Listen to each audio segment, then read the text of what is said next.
ধন্যবাদ। আসলে এটা খুবই গুরুত্বপূর্ণ একটি প্রশ্ন।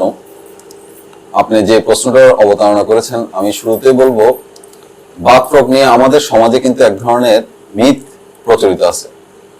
মানে বাত রোগটা আসলে কি? তা সহজ বাংলায় যদি আমরা বলি, বাত রোগগুলো হচ্ছে যেগুলো দীর্ঘমেয়াদী বাত রোগ। দীর্ঘমেয়াদী বাত রোগগুলো সাধারণত এক ধরনের অটো ইমিউন ডিজিজ বলি আমরা।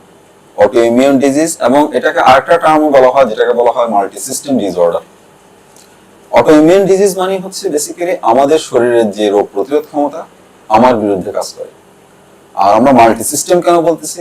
যদিও খুব সহজ অর্থে বাত রোগ বলতে আমরা এটা বুঝি এক ধরনের গিরার ব্যথা, জয়েন্টের পেইন বা গিরা ফুলে যাচ্ছে, কিন্তু এটা যে শুধু গিরা বা জয়েন্টে সীমাবদ্ধ থাকে তা না। এটা কিন্তু আমাদের শরীরের অন্যান্য অঙ্গ প্রত্যঙ্গ, বিশেষ করে ফুসফুস, হার্ট, কিডনি, চোখ, ব্রেইন, বিভিন্ন অঙ্গকেও কিন্তু আক্রমণ করতে পারে। এটা বাতের রকম ভেদে এটা মানে প্রেজেন্টেশন বা রোগের উপসর্গ এক এক রোগীর ক্ষেত্রে এক এক রকম হয়। সেজন্য আমরা সহজ বাংলায় যদি বাত রোগকে যদি প্রকাশ করি, দুটা কথা আমাদের বলতে হবে, এটা এক ধরনের অটো ইমিউন ডিজিজ, এবং সাথে সাথে যদি বলি আমরা এটা এক ধরনের মাল্টি সিস্টেম ডিসঅর্ডার।